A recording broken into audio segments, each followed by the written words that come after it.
Hello, আসসালামু আলাইকুম। আজকে রান্না করেছি পাবদা মাছ দিয়ে বেগুন দিয়ে। তো আপনাদেরকে দেখাবো, শো করবো যে আমি কিভাবে রান্না করছি।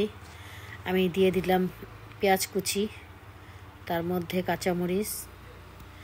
তো কাঁচামরিচটার পেঁয়াজটা হালকা একটু ভেজে নিব। ভেজে নেওয়ার পরে দিয়ে দিব একটুখানি মরিচের গুঁড়া।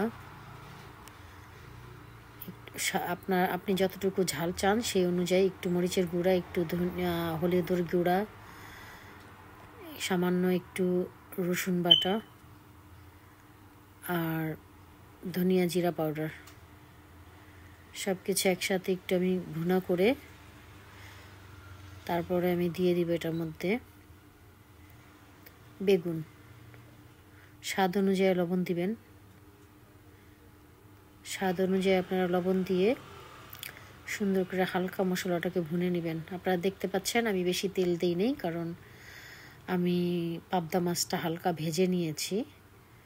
তো এই কারণে আমি মশলাটা ভুনা করার সময় অল্প একটু তেল দিয়েছি, বেশি তেল দিইনি। তো তেল না দিয়ে কম তেলের মধ্যেই আমি মশলাটা ভুনে নিব। ভালো করে একটু ভুনা করে তারপর আমি ঢেলে দিব বেগুন। বেগুনটা হালকা কষিয়ে নিব। দিয়ে দেব বেগুন। এখন দেখতে পাচ্ছেন আমি হালকা কষাচ্ছি মশলাটা। ধনিয়া দিতে ভুলে গেছিলাম, তো এখন একটু ধনিয়া পাউডার দিচ্ছি।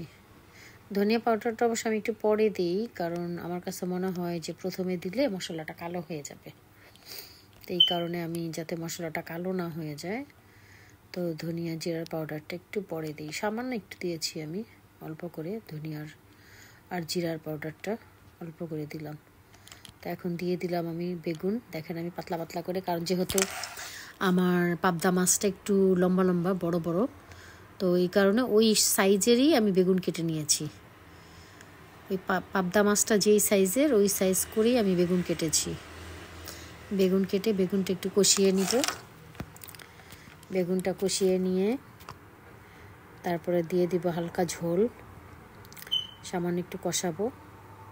দেখতেই পাচ্ছেন ভালো করে কষিয়ে নিচ্ছি।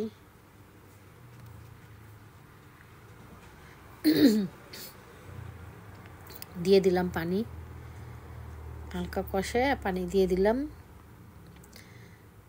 তো পানিটার মধ্যে একটু হালকা বেগুনটা যখন একটু হয়ে যাবে, তখন উপর দিয়ে আমি দিয়ে দিব পাবদা মাছটা। আর আমি অবশ্য অন্য কখনো টমেটো দিই না, বাট এবার একটু টমেটো দিলাম, কারণ হয়েছে ক্ষেতের টমেটো, তো নিজেদের গাছের টমেটো, তো ভাবলাম একটু টমেটো দিই। অন্য কোনো সময়, অনেক সময় আমি দিই না, বাট আজকে দিলাম, কারণ টমেটোগুলো না হয় নষ্ট হয়ে যাবে। তো আমি এখনই পানি দিয়ে দিলাম। পানির উপর দিয়ে আরেকটু পানি আমি দিব, অল্প সামান্য আরেকটু পানি দিব। দিয়ে এটার উপর দিয়ে দিব পাবদা মাছ। পাবদা মাছগুলি উপর দিয়ে আস্তে করে দিয়ে দিব।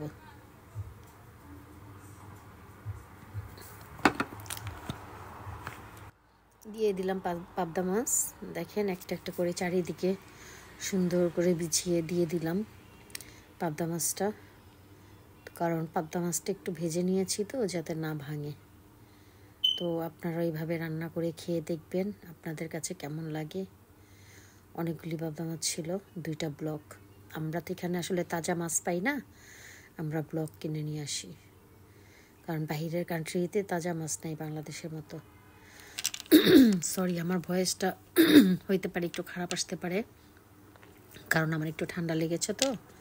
তো হতে পারে আমার ভয়েসটা একটু খারাপ আসবে, তো আপনারা বুঝে নিন প্লিজ। আর আমার রান্নাটা যদি আপনাদের ভালো লাগে, তাহলে আমার চ্যানেলটাকে সাবস্ক্রাইব করবেন। আপনাদের সবাইকে ধন্যবাদ এতক্ষণ থেকে আপনারা যারা দেখছেন। তো আমি পাবদা মাছের উপরে একটু ধনিয়া পাতা দিয়ে দিব। একটু তেল ছিল মাছের, সেই তেলটা দিয়ে দিলাম। তো যাই হোক, আর ধনিয়া পাতা দিয়ে দিব, দিয়ে ঢেকে দিব।